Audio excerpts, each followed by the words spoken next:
Today I have the end result of the most controversial piece of media ever created, always the horizon. This is the torch of Western man. I have by pure chance been the one to pick up this torch that I'm sure many of you have thought that had died out, but after this video it will be your responsibility to pick this torch up and carry it on into the future. If you've watched Murdoch Murdoch or seen any videos on my channel about the show, you know that it isn't just edgy humour or a takedown of political figures from the fringes to the establishment. At its core, there's a message, an expression of higher ideals and values which drive the narrative on. And as I've mentioned in one of my previous Murdoch videos, it's similar to how children's cartoons, at the end there's always some moral or ethical lesson to take away. And if you've seen any Murdoch Murdoch, whether you agree with the lessons or not, it's hard to argue that the show doesn't do an excellent job in teaching the viewer. But sometimes we need to put aside the jokes and focus on the message. Our thirst for knowledge and meaning in things can rarely be satiated. But today we are lucky enough to go through the magnum opus of the Murdoch universe. I will preface this review by saying that I really enjoyed the book, so much so that I will be doing my own audiobook style video series within the near future, so please stay tuned for that. So if you are interested in Always the Horizon, but you don't have time to read it yourself, or perhaps your dopamine receptors have been fried by endless doom scrolling, you can't read more than 3 words without giving up, don't worry, I have you covered, so stay tuned for the audio version being released on the channel. And before we really get into it, you might notice my version of Always the Horizon. It doesn't really look like the cover that you've seen shown around, but I'm sure you've known, and what many people have said in the comments, how do you actually get a hold of a physical copy? Well, you have to make your own. I used lulu.com. It's just one of those websites where I found some very niche books before, and it has a sort of self-publishing feature where you essentially just send over a PDF, you design your own cover, and it just prints off the book, and it's pretty cheap as well. With the actual cover, I couldn't really format it correctly, so I just thought I'll make my own. And I used this image. I think it's the Wanderer looking above the fog. I forget the exact name of the painting. But this version I found online, he's looking over this very dystopian city. And I just thought it was a very captivating image. And little did I know that this picture is extremely relevant to the book itself.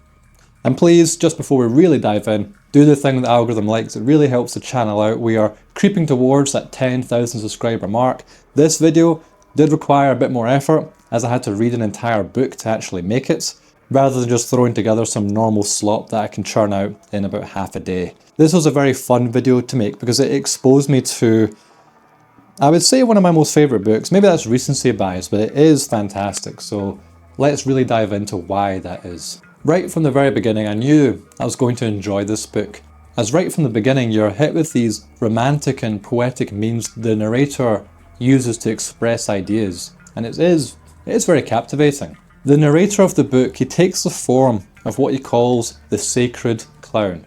It's a philosophical vessel to explore ideas and break down the current state of the world as you journey with them on your quest.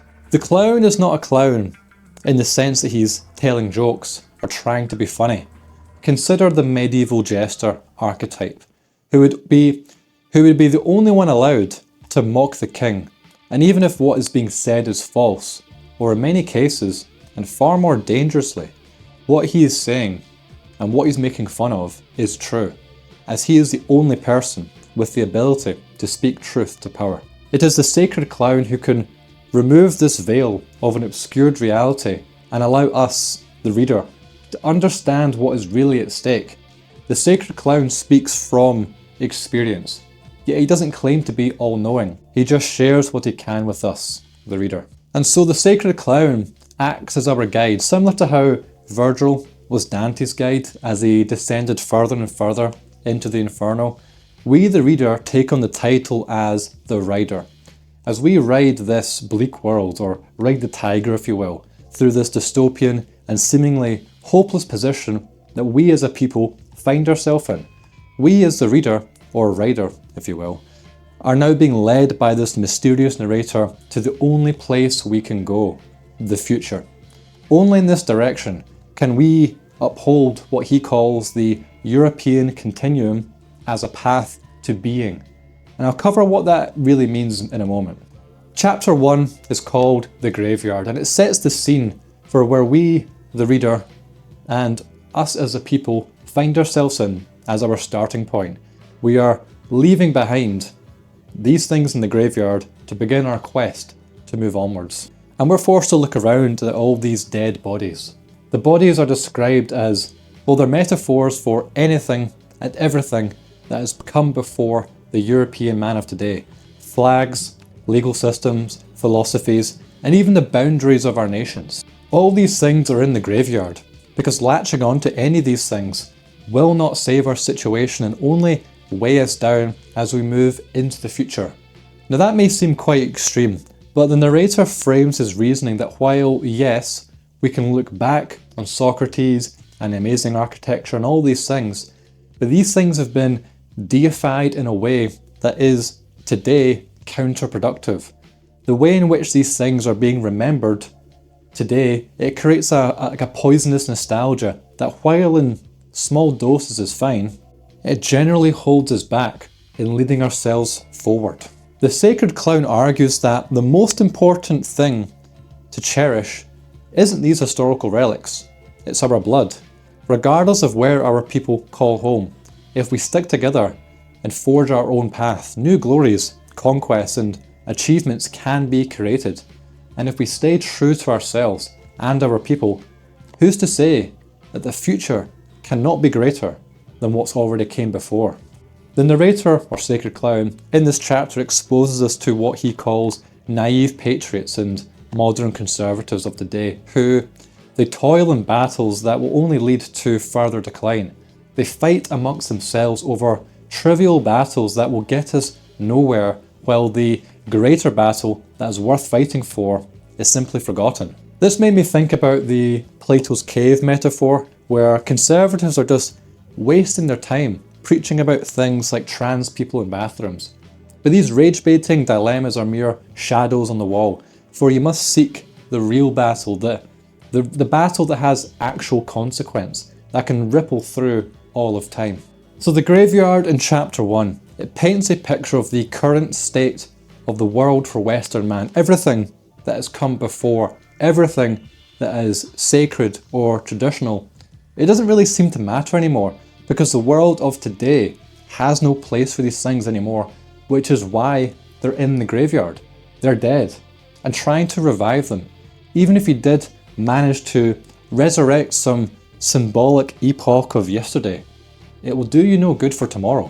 The sacred clown paints a picture that we are, and I'm focusing a lot on this chapter because it is important for the remainder of the book, that we're just remnants of what is left in the graveyard.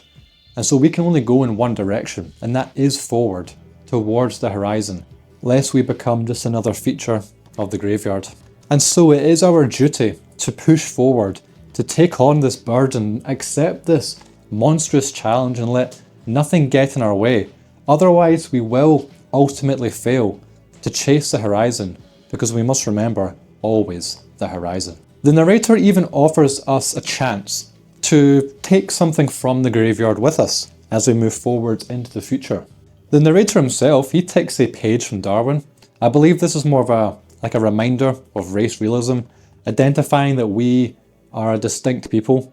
He then takes a ribbon of red, white and blue, and I believe it's more just a token symbolic reminder that while we are one collective, we still have our own, inner factions that have our own cultural quirks, which should still be maintained, such as national identities. And lastly, he takes a cloak with the swastika upon it to wrap himself in. I don't believe it's a nod and a wink to the Germany of the 1940s, but it's a symbolic representation of our ancient roots, of where we've come from. Without this symbolic foundation, it is difficult to orientate your purpose moving forward into the future. Chapter 1 is essential in framing the current state of things and how we must move forward throughout the remaining chapters. We as readers don't need to worry about conceptions of traditionalism when the narrator makes any further points, because it's made clear that we are moving forwards and not trying to reform the past into the present. And so while we are given a chance to arm ourselves with some of these relics of the past, it's made clear that we're not going to be needing any of them. Our journey of understanding and pursuit of the horizon is conceptually one of becoming. A path of becoming leads to being. And I do need to indulge this idea of being because it is very core to the book, and if you do have a broad understanding of being, then skip to this timestamp because this is just a bit more of a, it's philosophical fluff that needs to be established for those who may not be that familiar. So in the pursuit of the horizon, which is also the future, we as individuals and as a collective are striving forward to the future to achieve what we call being. Being, capital B, in my understanding, is a pure and perfect idealist version of yourself in body, mind and spirit. An almost pure reflection of universal values. If you imagine a mountain and its reflection on the lake below, pure being, which can never really be fully achieved because the mountain itself is more of a spiritual image. We are just the reflection. And if we are perfectly still, if we're perfectly in line with being, our reflection will mirror the mountain almost identically, but it's never quite perfect. But that's the whole point. It can never really be achieved, but as long as we're striving towards that goal, that's really the best we can do. And so achieving this individually, as a collective, it can be the embodiment of how civilizations can be, with the true state of being at the center of everything. Everything else will revolve around this immovable center of being. The expression "know thyself" is important to highlight when trying to understand being. Because if you truly know yourself, what you are, what you can be, what you can become, you actually have the keys to understand the universe. Because we are, as people, we are just a microcosm of the universe. And so once this is in your possession, the eyes you thought that could see everything, they're now open to actually identify what is good, because you can clearly see what is natural, and what is natural is good. And being involves, to achieve this, you must undertake the path of becoming, where one must face trials, initiations, tribulations, and overcome all of these things. And this is how kind of Nietzsche outlined it, that the man of today is just a bridge, with the animal being on one side and the overman, or, in the German sense, Übermensch, on the other. The overman being the ideal version of a person, not just in body and mind, but most importantly, in spirit. That is the most critical part. And in our modern world today, all these, materialist distractions, these are just barriers that we must overcome during our path of becoming in order to achieve being. And that's my very broad understanding off the top of my head, so feel free to argue in the comments how I might have misunderstood this, but that's my general feelings about that. But being, and I believe this is the most important part to take away, being is the root of why we pursue the horizon and what's beyond. And I'll read a quick excerpt to give a general feeling of what this initial chapter is trying to push, and to why we must cut off the things of the past that may be holding us back, which is hard for so many people, even myself, who cherish tradition so strongly. But the narrator isn't saying to destroy tradition, but it's to reframe it for the future, lest it continue to collect more dust in the graveyard. Look all around you at these conservatives. Look how they worship the bust of Socrates. Look how pristine they attempt to keep these flags. What care they bring to the maintenance of the quaint old English home. But what of the maintenance of the man? Look at the deification of this graveyard and its urns. Look how they worship the stone and iron, but never the blood. I am not glad that it has come to this, that such times would befall us, and we would live to see not only our homes taken, but even our memories. Alas, this place I, too, once called home. It is like a museum of our heritage that is now ablaze. You can desperately try to save what you can, but know this, rider, you and your blood, and all that must be saved, it is the blood that is paramount and your most precious possession. Chapter 2 is the inconsistencies of man. This is where our narrator, the sacred clown, while he is knowledgeable, he isn't all-knowing, identifying that there are truths between the ideas and people that could be total contradictions to one another, like Ragnar Redbeard and Christ, Nietzsche and Socrates, Kant and David Hume. But this is a preface to the core of the chapter that nothing is stationary, that we are in a state of flux. And this is important when we're talking about a very important question of race. We've all seen and heard the arguments from liberals and bad faith actors who try to argue that white people, or the white race in general, because there's no absolute definite definition, it therefore truly doesn't exist. And so when we leave the graveyard with the sacred clown, he takes us through the forest, where it's dark, confusing, and really unclear which is the right way to go. And this is where we're faced with a dilemma of what really is white? What is European? What makes us European? Is there a superior race? How do we contend with the fact that throughout history we have fought, conquered, and massacred each other en masse? This part of the book to me initially felt more like a one-sided Platonic dialogue where the narrator is literally fighting with us in trying to come to terms with these very difficult questions and contradictions. It also felt like being a voiceless protagonist in a video game where you are involved in the story of what's unfolding around you, but you don't really need to actually say anything yourself for things to progress and unfold. It is quite hard to do this chapter justice because of the very compelling metaphors it uses to ultimately lead to its conclusion. It says that for a moment there is a race in flux, but also a race that simply is. What the narrator means by this is that we don't need to use hard science or hyper-rationality when defining what race is. Race, in the narrator's words, they're a feeling. You can see it, you can live it, and simply understand it by being. If you're born on the east coast of the United States, you can look to a girl born in Sweden. You don't need to use cold, calculated logic. You can simply recognize that we are, while in some ways different, we are under the same umbrella of the very same race. Another way to think about how the narrator expresses this is the idea that while there's a grey area in defining race, this does not disregard it as a concept when trying to describe the European peoples as a whole. Now I have it. Let us say, in order to be truly European, one must be 33.33% Celtic, 33.33% Mediterranean, and 33.33% Germanic. Or should there be a leniency of 5% for Slavs? And what of the Anglo? Are they not European? No, certainly not. Yet perhaps they are. In fact, they are the most European. Alas, this will not do, for surely the master race must have a jawline, so we must do away with the Anglos. Let us discard the Nords, Mediterraneans and Celts. Perhaps we should cut down the whole tree, rider.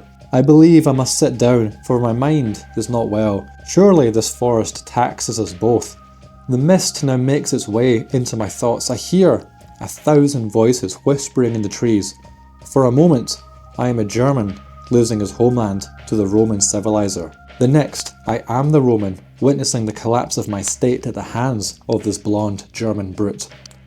Today, I am the resident of the Münden massacred by Catholics, and tomorrow, I am the habitant of Landsberg decimated by Protestants. I feel their hatred, rider, an old and virulent hatred that I'm not sure can ever be overcome. Chapter 3 is the old pub, where you and the narrator make your way through the forest to the old pub. And just with my feeling that this has a Socratic dialogue feel to it, this chapter really embodies that. This in my mind is such a well executed chapter because of the sacred clown speaks to so many different people in the pub, sometimes addressing them on a one-on-one and other times altogether. And to make it simple for us, the reader, each person is named as their political or philosophical position, so it allows us to know exactly who and what we are challenging. We speak to the patriot, the atheist, the Christian, and even the Luddite.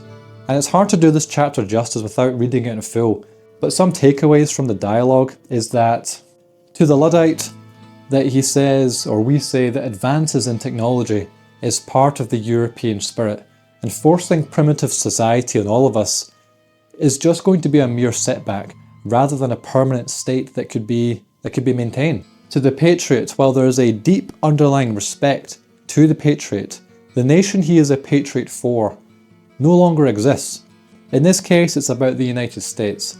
It doesn't really exist in the sense that it did exist before. The founding vision, its initial essence, has all but disappeared.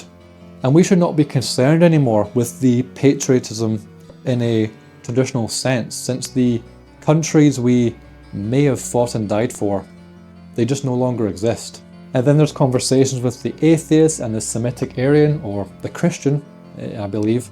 And the goal was trying to convince some of these people to join our cause.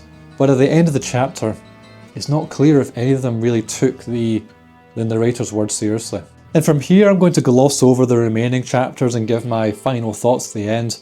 What I will briefly cover here only glosses over one or two points being covered, so just bear that in mind. If I was to cover every chapter in equal detail, and even then I've not really done it justice, this video would be already too long, which it already probably will be. Chapter 4 is Aphrodite and the Lagoon of the Nymphs. This is where you and the narrator, you take your leave from the pub to rescue a nymph from a trapped tower. This chapter is about two things: re-establishing the sacred sexual symbolism to women, and then on the other hand, it's about for women to break free from the degradation women have suffered under for those who would exploit it for sickening perversions.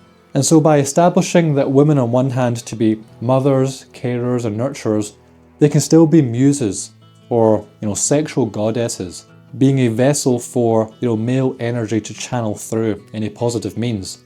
So by understanding that women are not one or the other, but a uniformity of both, we can move past the deep sexual repression of old and destroy the exploitative and disgusting expressions that we see today.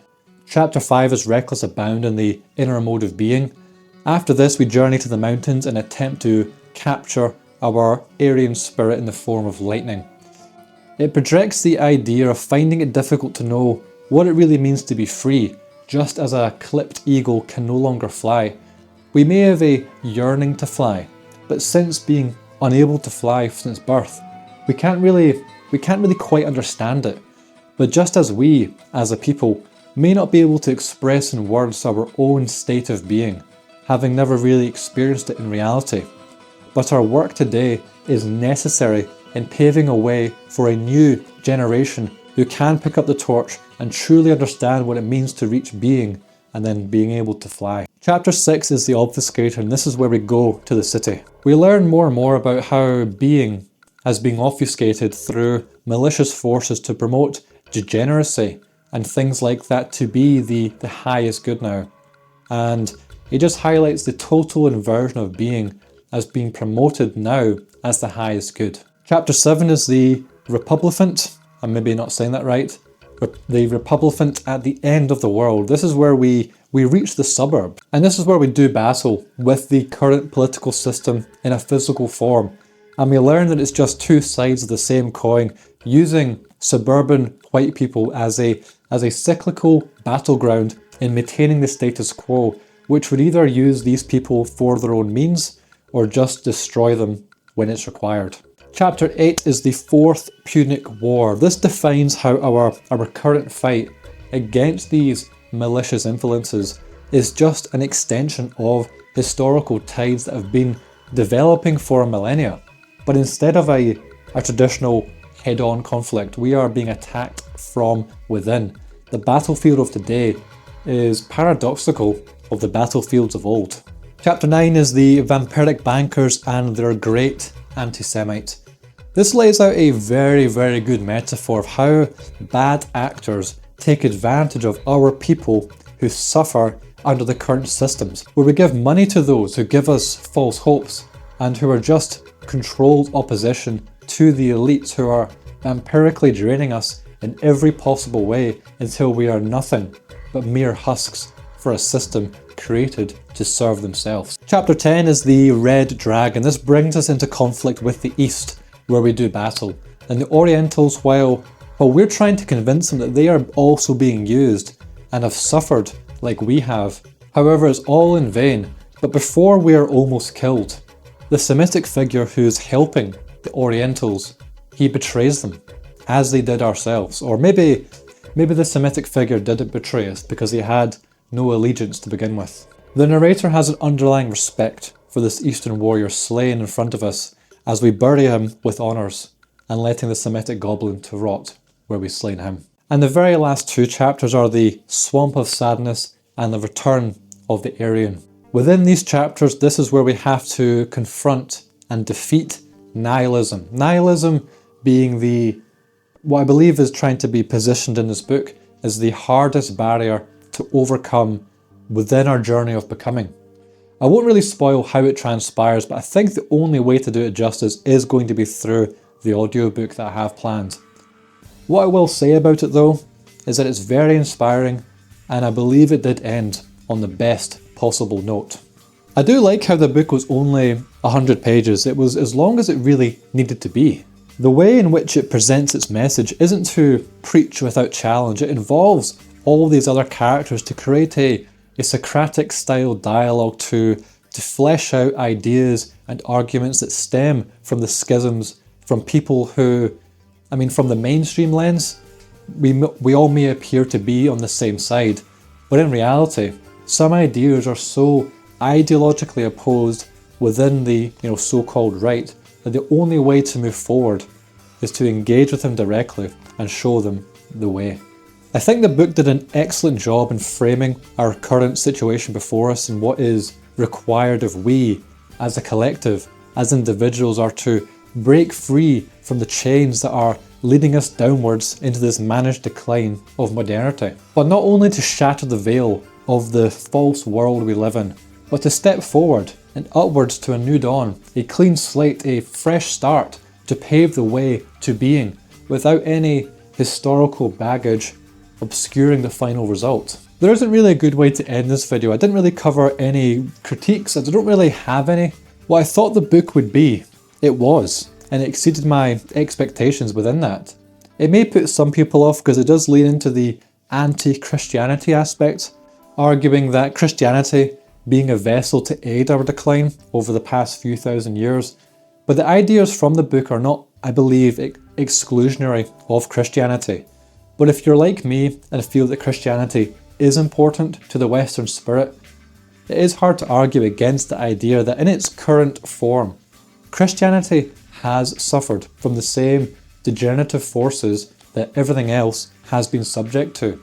For Christianity to be a part of the horizon that we are seeking, then it too must be reborn, lest it fade away to be another relic of the graveyard. I'm positive that the creators will be watching this video, as I don't think there's any other review of their content in such detail that I've been putting out there. And since the publishing of this book, the world has changed, and people usually change to an extent. So it would be interesting to hear about their thoughts about what went into writing it and what the reflections are years later. Should you, the creator of this amazing book, wish to contact me in an email or a voice note or anything that would allow you to, make me aware that it's you without, leaking your identity in any way, I'm sure everyone watching this video would be desperate to hear your thoughts. The last thing I'll say to the creator, hope you know that the torch that you have lit is still burning. I'm sure if you read the comments of this video, it's burning far brighter than you would have ever imagined all those years ago before you put pen to paper.